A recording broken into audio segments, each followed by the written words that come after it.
गृह मंत्री अमित शाह के लखनऊ दौरे का आगाज रमाबाई मैदान में आयोजित निषाद पार्टी की विशाल रैली से हुआ। इस रैली में निषाद समाज के लोग भारी संख्या में आए हुए थे।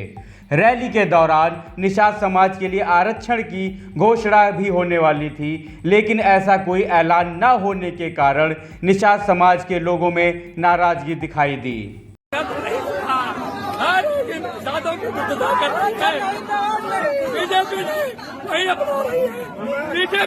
कोई दुश्मन नहीं है, बीजेपी में हमारा आरक्षण निषाद प्रदेश निषाद पार्टी। आज तो आरक्षण की घोषणा नहीं हुई। आरक्षण की घोषणा नहीं की है तो डॉक्टर संजय चले जाएंगे, वोटर और सपोर्टर कोई नहीं जाएगा। अच्छा, आप लोग नहीं जाएंगे? हम लोग नहीं जाएंगे, ना हमारा कार्यकर्ता जाएगा ना वोटर सपोर्टर जाएंगे। वहीं निषाद पार्टी के अध्यक्ष संजय निषाद ने इसको लेकर नाराजगी जताई है और सीएम योगी आदित्यनाथ को एक पत्र लिखा है। गृह मंत्री की रैली में आरक्षण को लेकर कोई ठोस ऐलान न होने से निषाद समाज के लोगों में काफी गुस्सा देखने को मिला है। निषाद पार्टी के समर्थक भाजपा को वोट न देने की बात कहते दिखाई दिए। वहीं संजय निषाद ने सीएम योगी आदित्यनाथ को एक पत्र लिखकर कहा कि अगर भाजपा को निषाद समाज का वोट चाहिए तो उन्हें इस समाज के लोगों का भी ख्याल रखना होगा। पत्र में निषाद पार्टी के प्रमुख ने लिखा कि गृह मंत्री ने कहा कि सरकार बनने पर हमारे मुद्दों का समाधान होगा, लेकिन कुछ मुद्दों का सरकार बनने से पहले हल निकलेगा तो इसका विशेष फायदा निषादों को होगा। ये मुद्दा आरक्षण का है। संजय निषाद ने आगे कहा कि रैली में मुझ पर भरोसा जताते हुए मेरे कार्यकर्ता आए थे। मैंने भी कहा था कि बीजेपी हमारे मुद्दों की वकालत करती आई है। गृह मंत्री अमित शाह को रैली में इस मामले को लेकर कुछ ना कुछ बोलना चाहिए था। हमारा समाज अमित शाह से खुश था। 2022 में प्रदेश में भाजपा की सरकार बनानी है तो निषाद समाज के युवाओं का ख्याल रखना होगा। आगे संजय निषाद ने कहा कि मन से जब गृह मंत्री अमित शाह संबोधित कर रहे थे तब हमारे लोग हाथ हिला रहे थे कि आरक्षण नहीं तो वोट नहीं। तब मैंने उनको मना किया। हालांकि कुछ लोगों ने बीजेपी के साथ रहने के लिए इनकार किया है।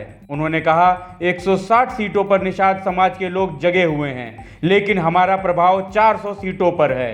संजय निषाद ने कहा कि वे भाजपा के साथ हैं पर उनके समाज का भी पूर्ण ख्याल रखा जाए। चलिए अब आपको दिखाते हैं समाजवादी पार्टी के एमएलसी राजपाल कश्यप ने इस मामले पर क्या कहा है।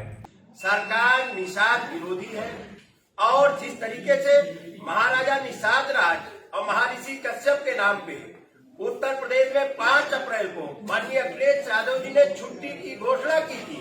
छुट्टी होती थी, वो छुट्टी को भी कैंसिल करने का काम योगी आदित्यनाथ जी ने किया है।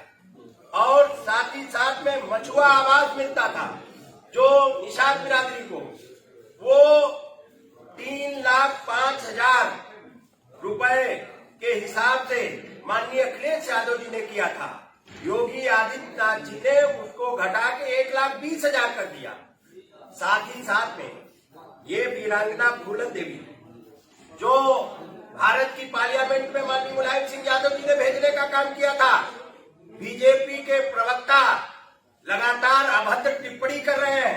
क्या अमित शाह जी ने निषादों से माफी मांगी निषादों से माफी नहीं मांगी।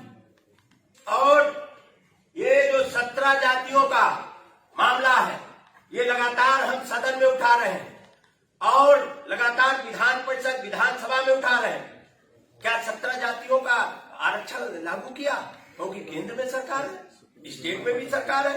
पहले तो कहते थे हमारी सरकार बनाओ हम कर देंगे, लेकिन नहीं किया।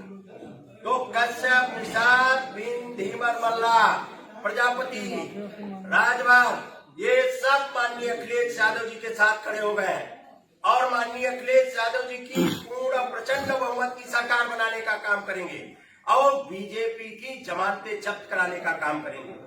और वो बीजेपी जिसने हमारी बहन वीरांगना फूलन देवी को अपमानित किया हो और लगातार अपमानित किया, उसके बाद में ना बीजेपी ने माफी मांगी, ना बीजेपी के किसी नेता ने उस पर कार्रवाई की। तो इसलिए और अगर समाज के लिए कुछ किया है तो बालू खनन, मौरंग, तालाब, मछली, सिंघाड़े डालने का कानून किसी ने बना के दिया तो माननीय मुलायम सिंह यादव जी हैं जिन्होंने कानून बना के इस समाज को देने का काम किया। ये इस पार्लर से लेकर और सिंघाड़े डालने से लेकर मछली की दुकान से लेकर ये सब खुलवाने का काम माननीय अखिलेश यादव जी ने किया था। इन्होंने बंद कराने का काम किया है। मछुआ समुदाय को उत्पीड़न करने का काम किया है। कश्यप निषाद बहन बेटियों की कितनी हत्या हुई है, कितने लोग प्रताड़ित किए गए हैं, कहीं थाने तक में सुनवाई नहीं हो रही है। ये सरकार डरी हुई सरकार है। इन्होंने पिछड़ों का उत्पीड़न किया है, दलितों का उत्पीड़न किया है, आरक्षण खत्म किया है और जब जब पिछड़े और दलित आरक्षण मांगने आए